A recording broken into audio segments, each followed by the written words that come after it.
আসসালামু আলাইকুম ওয়া রাহমাতুল্লাহি ওয়া বারাকাতুহু। আজ আমরা একটি হাদিস দেখব, যে হাদিসে আল্লাহর নবী বলেছেন, এক মুসলমান অপরের কথা শোনা ঠিক নয়, যে সে কথা শুনতে দেবে না। হাদিস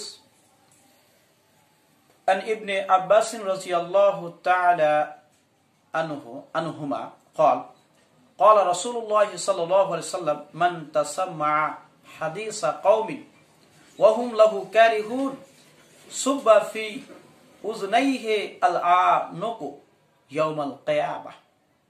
আল্লাহর নবী মুহাম্মদ মুস্তাফা সাল্লাল্লাহু আলাইহি ওয়াসাল্লাম হাদিসের মধ্যে বর্ণনা করছেন যে একজন মানুষের কথা শুনবে, কিন্তু সে একজন মানুষের কথা শোনার জন্য চেষ্টা করছে, অত্যন্ত চেষ্টা করছে, কিন্তু সেই মানুষ তাকে শুনতে দেবে না।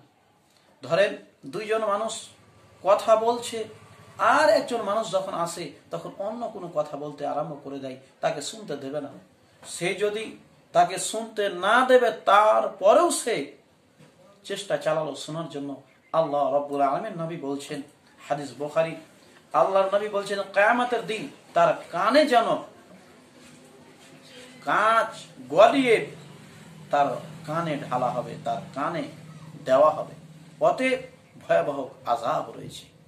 তো বুঝা গেল কি, যে মানুষ যার আমার কথা অন্য মানুষ শুনবে না, কিংবা আমি শুনতে দেব না, আমি যেন ওখানে কান না লাগাই। যদি আমি কান লাগাই, তবে কিয়ামতের দিন আমার আপনার আযাব, ভয়াবহ আযাব রয়েছে, যেন শীষে মানে কাঁচকে গলিয়ে আমার আপনার কানে দেবে যদি আমি এই কাজ করি। অতএব হাদিসের মধ্যে বলছেন মুহাদ্দিসিন, যে একজন মানুষ যদি কথা বলে দ্বিতীয় মানুষের সঙ্গে, 3 নম্বর মানুষ যদি না যায়, তাকে শুনতে দেবে না, চেষ্টা যেন না করে। সে যদিও শুনতে যায়, বাই চান্স তাকে বলতে হবে, পরামর্শ নিতে হবে, তার আদেশ নিতে হবে যে আমি এই কথা শুনতে পারি কিনা। যদি তাকে শোনার জন্য আহ্বান করে বা তাকে পরামর্শ দেয় বা এসো তাকে আদেশ করলো বা হুকুম দিল বা ডেকে নিয়েছে, তবে সে শুনতে পারে, নচেত সে শুনতে পারে না।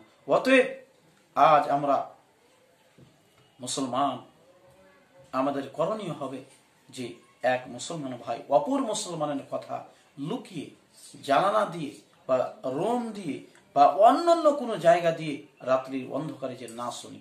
আল্লাহ সুবহানাহু ওয়া তাআলার কাছে দোয়া হবে, আল্লাহ গো, তুমি আমাদেরকে কোরআন এবং সহিহ হাদিস মানার সুযোগ সুবিধা দান করুন, আমিন। আসসালামু আলাইকুম ওয়া রাহমাতুল্লাহ।